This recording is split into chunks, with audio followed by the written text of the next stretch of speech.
हम ये देखते हैं कि बच्चों में माता पिता के गुण जो है ट्रांसफ़र होते हैं। उनके नाक, कान, उठने का तरीका, बैठने का तरीका, बात करने का तरीका, बहुत सारे जो गुण हैं, उनके जो बनावट है वो भी जो है ट्रांसफ़र होते हैं। उन्हीं के अकॉर्डिंग जो है बच्चे दिखते हैं। हमारी जो आत्मा है वो भी किनका अंश है? परमात्मा का अंश है। और परमात्मा जो है पावरफुल है, बहुत शक्तिशाली है और उनका ही अंश आत्मा है। तो जब हमारे जो बच्चे हैं वो हमारे जैसे हैं, उनमें वही क्वालिटी है, तो फिर आत्मा में भी वही क्वालिटी है जो हमारे परमात्मा में है। हम ही उनके अंश हैं, लेकिन हम अपने आप को भूल चुके हैं। हमें भी असीमित शक्तियाँ हैं।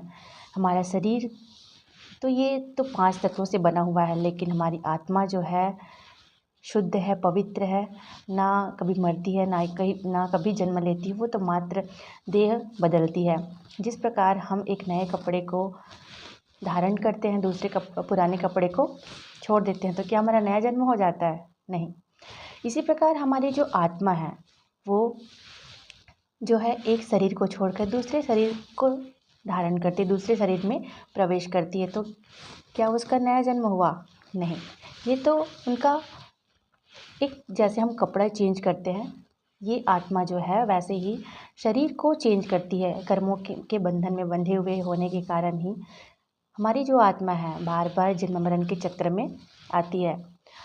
और मनुष्य जो जीवन है वो भगवान की भक्ति करने के लिए ही मिली है। हर जीव का एक उद्देश्य होता है, हर जीवन का एक उद्देश्य होता है। मनुष्य जीवन में हम भगवान की भक्ति करें, अपने गृहस्थ आश्रम को पालन करते हुए भक्ति मार्ग के माध्यम से भगवान से प्रेम करें। भगवान को कुछ नहीं चाहिए, भगवान अपने भक्तों के सामने झुक जाते हैं। भक्त की भक्ति उन्हें झुका देती है। माँ कर्मा को जब अंदर प्रवेश करने नहीं दिया जाता है तो भगवान खिचड़ी खाने जो है स्वयं माँ के पास आते हैं। तो भक्ति में इतनी पावर होती है, भक्ति में इतनी शक्ति होती है कि वो जो है ईश्वर को भी आपके सामने झुका देते हैं। इस वजह से हमें जो है हमेशा ईश्वर हाई पावर से अपने आप को कनेक्ट करना है। जिस प्रकार जो है ट्रांसफार्मर से हमारे घर की जो लाइनें कनेक्टेड होती हैं, लेकिन वहीं से सारी फिटिंग हो गई है, लेकिन हमने अब स्विच जो है ऑन नहीं किया है, तो क्या हमारे घर का टीवी, पंखा, कूलर चलेगा? नहीं चलेगा।